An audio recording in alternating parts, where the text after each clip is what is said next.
pretty slow and rainy day, so I'm gonna do some load development for my 308 rifle and thought I'd document the process and make a video as well. All right, so the first step is to decap or remove our spent primers, and we'll resize it at the same time with our resizing die. Now, in order to do this, we'll need to get some old lube on the cases. And optionally, you can clean your brass before you resize. I do 2 cleaning steps. It is optional. So I like to clean it and then I'll lube it, resize it, and then I'll do another cleaning of that.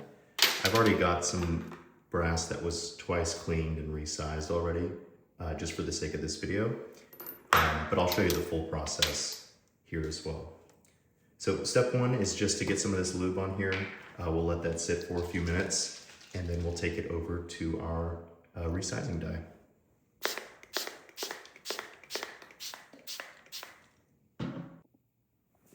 All right, so we've got our resizing die set up. You can see the little decapping pin there. I'll try to see if I can do this with one hand, maybe a little bit difficult. So you just load your case onto the holder. And yeah, I'm not gonna be able to do this with one hand, but you'll essentially pull down and yeah, it's pretty self-explanatory. So that'll resize it and decap the primer. The unspent or the spent primer will fall into there, and we can get those out later as well. All right, we've got 12 pieces of brass, deprimed, resized, and ready to go. The next step is to chamfer and deburr our brass, and we'll do that by spinning it around inside of the neck using this tool here. There are automatic tools that are nicer. I've just got a hand tool available to me. And this is also where you would do your case trimming if necessary. I've only fired this brass once, but if I had fired it 3-4 times, it would start to expand and get longer. So this is a good step to trim your brass as well. But no need for that step. So let me set the phone down and see if I can do this.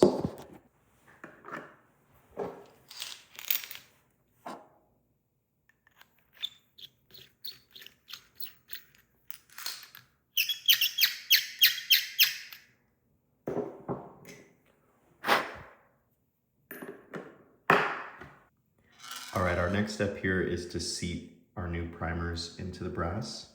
I've got another hand tool here. This one I actually prefer as a hand tool. It's pretty satisfying when it clicks in, just personal preference though. So I'll set the phone down again and let's see if I can get some seated in.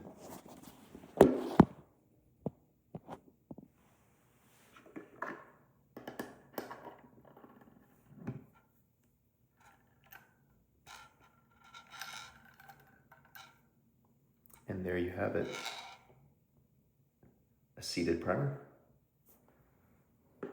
Okay, our next step is loading the powder into our brass.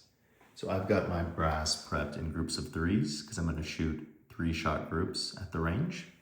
So I identify what powder I'm using, obviously the bullets, load data, cartridge overall length, and I go from the min to the max in terms of my load. So I'm starting with 45.8 for my first group of 3, and I work my way up to 46.9 grains. Once I shoot these at the range, I'll bring back my target, use some calipers to measure out my best groups, and then from there I can repeat this process but with a smaller subset of numbers until I really dial in that charge that I want.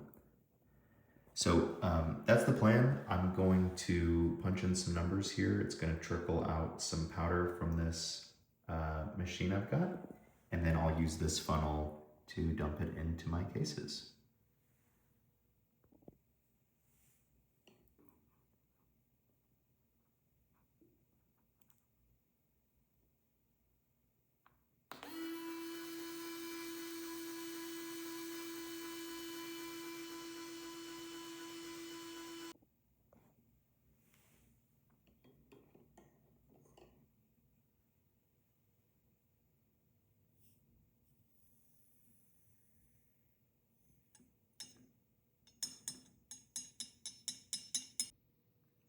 Our final step is to seat all of our bullets into our brass and to get it sized to our cartridge overall length.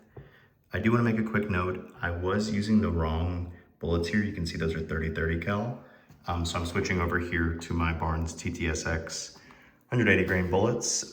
So I had to dump all my powder charges and redo them according to that load data. So you can see the cartridge overall length. I've sized it already to about 2.806 is what I'm getting consistently from my calipers. So that's sort of locked in here, and I'll continue loading those in and I'll be ready to shoot.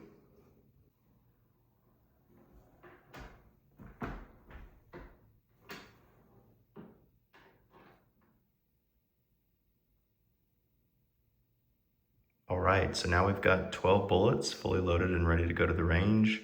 We've got our specs written out here, and we'll measure and start dialing in that load. Typically, I like to keep my components in terms of primers, brass, powder, and bullets consistent, and just toy with cartridge overall length. That gives a lot of flexibility or differences in terms of what you're gonna find for your group sizing. So I'll play with that, but if this bullet weight is too heavy and it's coming too slow out of my 1 in 10 twist barrel, I might change the bullet weight as well. So that's it for my load process. Thanks for watching.